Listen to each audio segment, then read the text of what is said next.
বন্ধুরা, আজকে আপনাদেরকে আমি একটা হারিয়ে যাওয়া রেসিপি দেখাবো। সেটা হচ্ছে আলু নিয়েছি, আর এই দেখুন এটা হচ্ছে লাউ শাকের ডাঁটা। এটাকে লাউ ডাঁটাটা কেটে নিয়েছি, দেখুন লাউ ডাঁটাটা কেটে নিয়েছি। এখানে আলু নিয়েছি, আর এখানে বেগুন নিয়েছি। আর আমি এখানে দেখুন একটু মটর ডাল আছে, সেই মটর ডালটাকে আমি এক সামান্য ভেজে গুঁড়ো করে রেখেছি। এতে একটু হিং পাউডার দিয়েছি। এটাকে এখন আমি গরম জলে ভিজিয়ে বড়া বানাবো। আমি গরম জল দিয়ে এটাকে এই পাউডারটাকে ভিজিয়ে রেখেছি। এই পাউডারটা আমি বাড়িতেই তৈরি করেছি। মটর ডালটাকে একটু হালকা ভেজে ওতে হিং দিয়ে এটাকে গুঁড়ো করে রেখেছিলাম। দেখুন এটাকে আমি এখন 15 মিনিট ভিজিয়ে রাখবো, গরম জল দিয়ে মাখলাম। এটার একটা মশলা করে নেব। এই যে সাদা সর্ষে দিচ্ছি 1 চামচ, সর্ষে 1/2 চামচ, দেখুন পোস্ত 1 চামচ, 1 চামচ মৌরি দিচ্ছি দেখুন, আর 1/2 চামচ মতো রাঁধুনি দিচ্ছি, 4-5টা শুকনো লঙ্কা দিচ্ছি, দিয়ে পেস্ট বানাবো। যেহেতু এটা হারিয়ে যাওয়া রান্না, এইসব রান্না এখন আর লোকেরা করে না, কিন্তু এদের যে স্বাদ আর গন্ধ এর তুলনা হবে না। দেখুন আপনি অবশ্যই একটু রাঁধুনি দিয়ে দেবেন।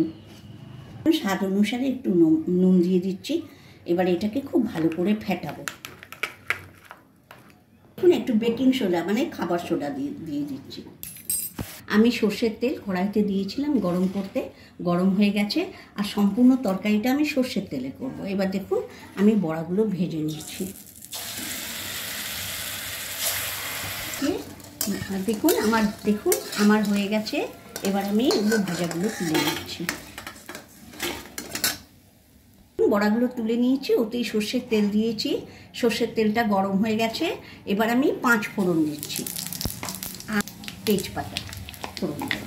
এবারে কাঁচা লঙ্কা দিচ্ছি। দেখুন তখনকার দিনে মাসিরা মানে আগেকার দিনের লোকেরা অল্প মশলা তেল দিয়ে রান্না করতেন। তাদের রান্নার যে স্বাদ, আমরা এখন কত রকম কায়দা করলেও সেই স্বাদ পাওয়া যায় না। তরকারিটা নেড়েছি, আমি 5 মিনিটের জন্য ঢেকে দিচ্ছি। বেগুনটা পরে দেবো, বেগুনটা এখন দেবো না, বেগুনটা একটু পরে। মিনিট আমি ঢেকে রেখেছিলাম। এবার 5 মিনিট বাদে এসেছি। দেখুন জলটা প্রায় শুকিয়ে গেছে। এবার বেগুনটা দেবো। देखिए स्वाद के अनुसार नमक अब हम দেখুন পরিমাণ মতো নুন দিলাম। এবার একটু হলুদ দিয়ে দিচ্ছি, দিয়ে 2 মিনিট এটাকে ঢাকা দিয়ে রেখে দেবো। এটা একটু ভাজা ভাজা হয়ে এসছে। এবারে আমি এই যে মশলাটা করেছিলাম সেই মশলাটা দিয়ে দিচ্ছি। দেখুন এবার একটু জল দিয়ে এটাকে ভালো করে সাঁতলাবো, ভালো করে ভাজা ভাজা করবো। আমি কিছুটা লাউ পাতা দেবো। এই লাউ পাতাটাকে কাটবো না, হাতে হাতে এরকম করে ছিঁড়ে নেবো। এখন একটু চিনি দেবো।